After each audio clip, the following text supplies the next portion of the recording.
Welcome back, everybody. This is Rusty here. We are continuing on with Sherlock Holmes, The Devil's Daughter, Chapter 4, Chain Reaction. Alright. Oh, there we go.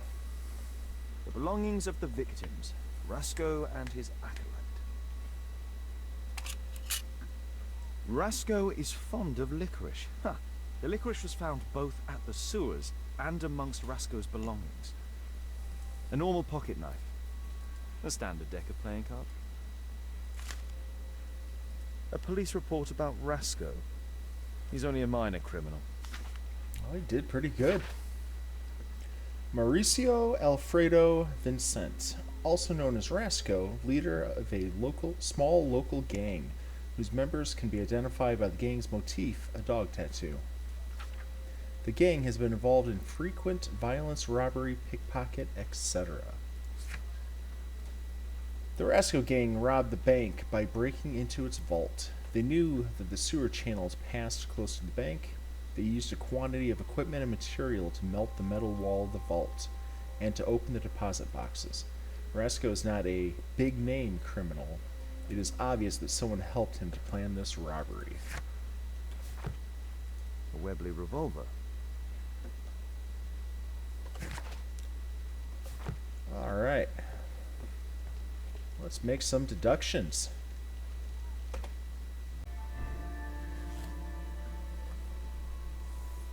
Alright, conclusion number 1. Mr. Butcher is a murderer. Reginald Butcher helped the Rasco gang to rob the bank and then killed them for the money.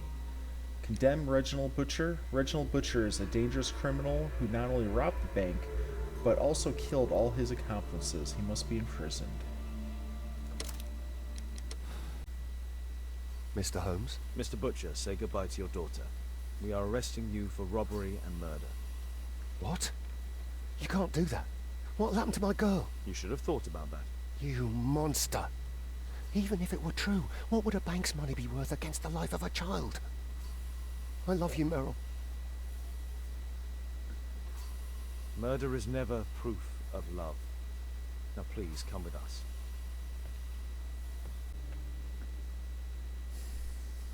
Reginald Butcher committed murder and robbed a bank for his personal gain. There can be no excuse. He should have found an alternative solution to his problems. He must be imprisoned. This one doesn't quite sit right to me. Now, he had a lot to lose, but he had a lot to gain by getting the money. But he wouldn't need all of the money.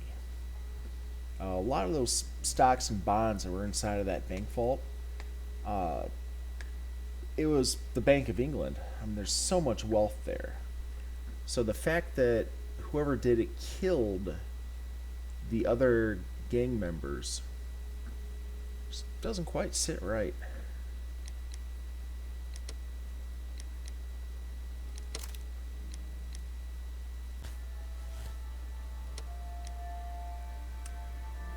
Reginald Butcher helped the Rasco gang to rob the bank and then killed them for the money. Absolve Reginald Butcher. Reginald Butcher's daughter is seriously ill. Because of this, he felt forced to rob the bank before killing his accomplices in order to take the money necessary for her treatment. Let him go that he might save his daughter's life. Mr. Butcher. Shh. She's finally asleep. I knew you'd You return. should go to Stockholm with your daughter. You will save her. I've made my decision. Leave now. You understand, I was forced to do all this. Perhaps you were. Thank you, Mr. Holmes. Goodbye.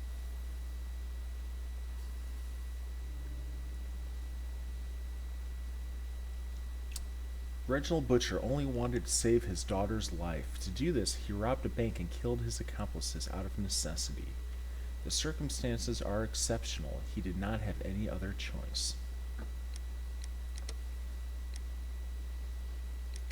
Man, that would be a bittersweet ending.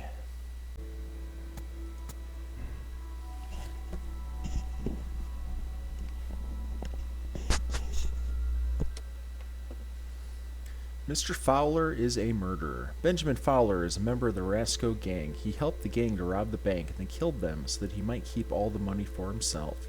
Benjamin Fowler is a dangerous criminal who did not hesitate to rob the bank before killing his friends. He must be imprisoned.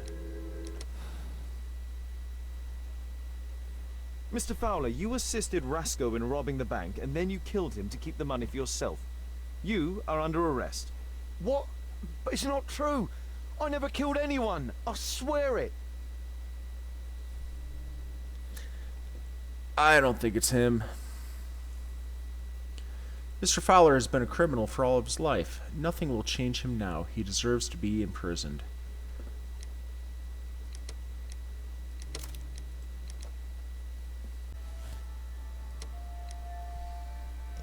Absolve Benjamin Fowler. Benjamin Fowler hoped to change his criminal ways, but felt unable to while Rasco was alive.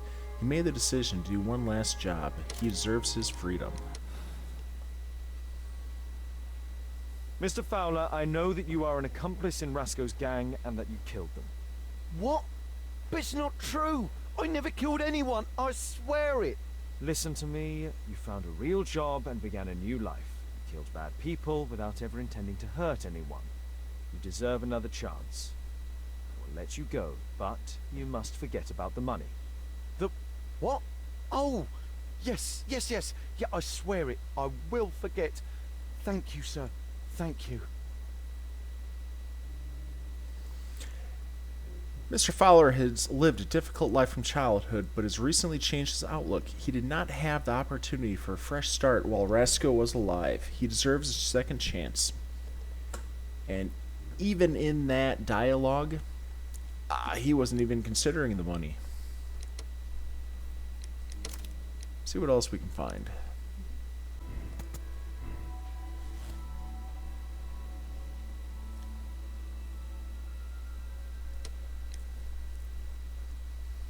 Mr. Garrett is a murderer. Thomas Garrett took part in the Bank of England robbery before killing his accomplices.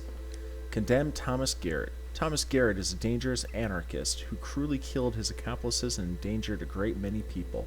He deserves a severe punishment. Thomas Garrett, we are arresting you for the double murder of Rasco and his accomplice in addition to the bank robbery. Bravo! Case closed. Exactly what the bourgeoisie in power expects from you. Don't bother to look any further. Well, if you have a solid alibi, I should like to hear it. What for? Small people such as us are eternal victims of a corrupted justice. Do your duty then, lackey. Thomas Garrett is a dangerous anarchist who would not hesitate to kill others on account of his political views. He deserves a severe punishment. Let's check out the other ending. Absolve Thomas Garrett. Thomas Garrett worked hard for all of his life, but ended up in debt to the bank. He was spurred to commit his crime, but could not bear to leave the criminals unpunished, and so prepared a trap for them. He deserves a second chance. Thomas Garrett, I know that you killed Rasco and his accomplice after you robbed the bank together. I was expecting as much. However, due to your illness, and as the money was recovered, I will spare you. I don't need your mercy. You are free. Out of the question. Do your foul duty. I'm ready to die as a proletariat martyr. Leave at once. Constable, throw him out. You don't have the right. I'll show the whole world how you're ready to condemn an innocent man to protect the bosses. I demand to remain in prison.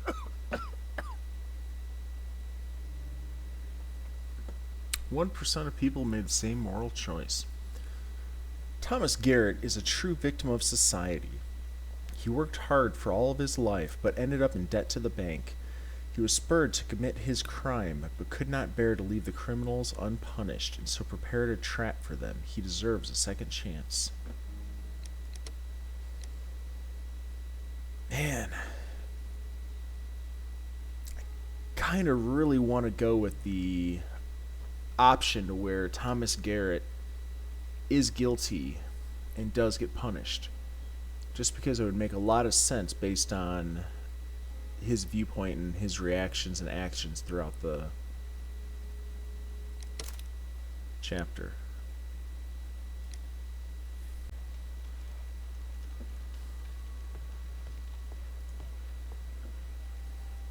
A Webley revolver. A standard deck of play. A normal pocket knife. Rasco is fond of licorice. Huh.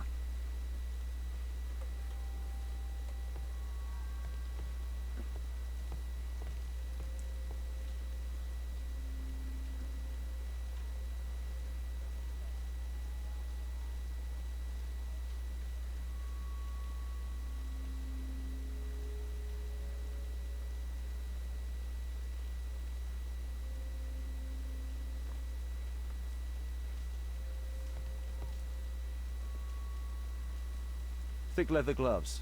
They're probably insulated. Murad. Quite a popular brand of cigarette.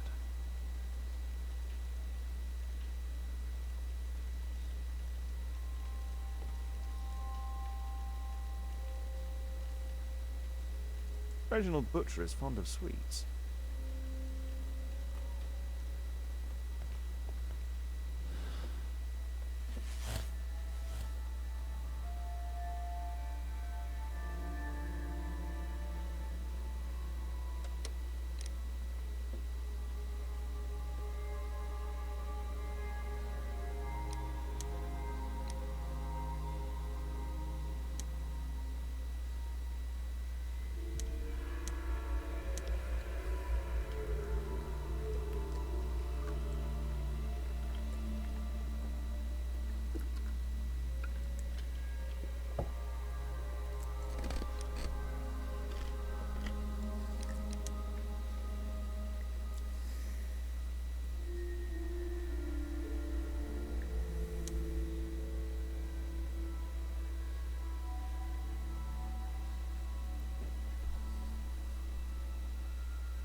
Alright, so, looking back through the evidence, Mr. Garrett is a murderer.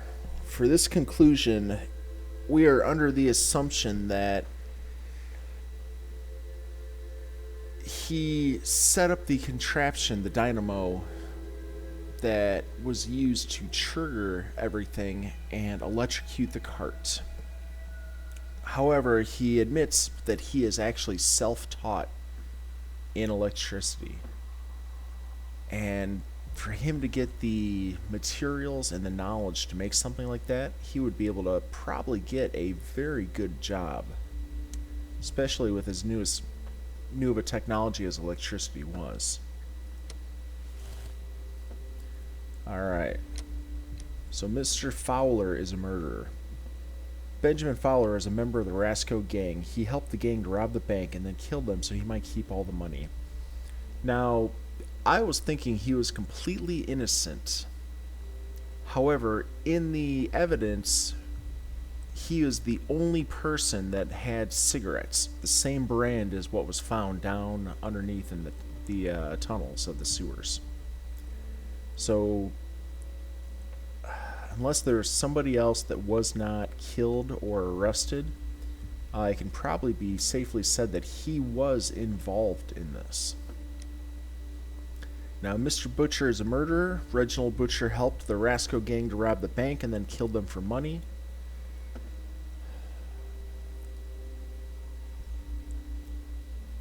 It makes a lot of sense because he would need a lot of money, especially with him leaving in a week.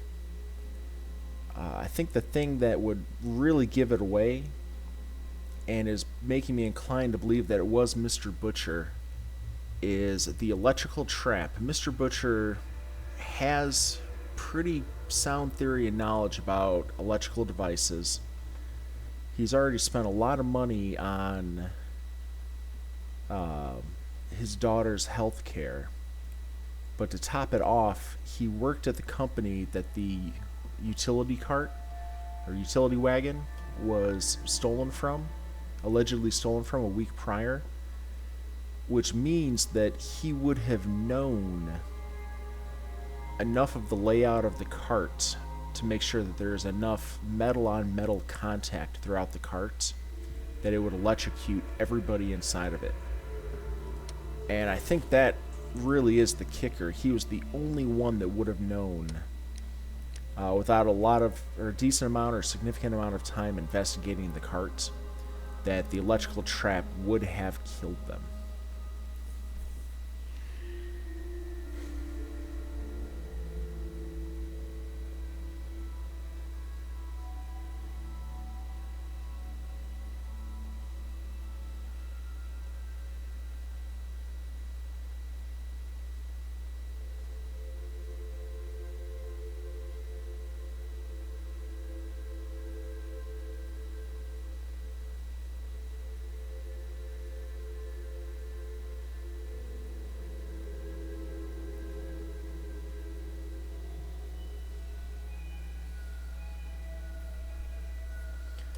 This is a hard decision since I have a young son as well, and if anything were to ever happen to him, what would I do to make sure he had the medical care he needed? But unfortunately, he did commit a significant amount of murders. Any murder is significant.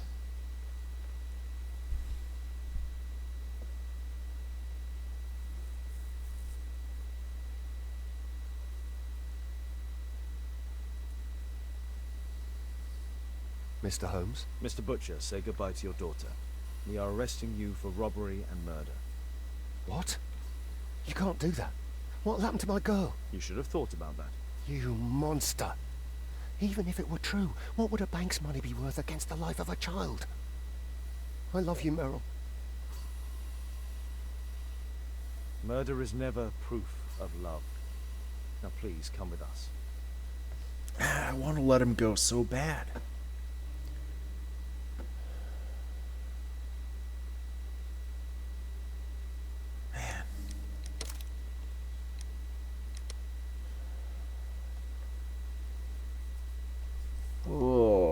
Chapter 5, Fever Dreams.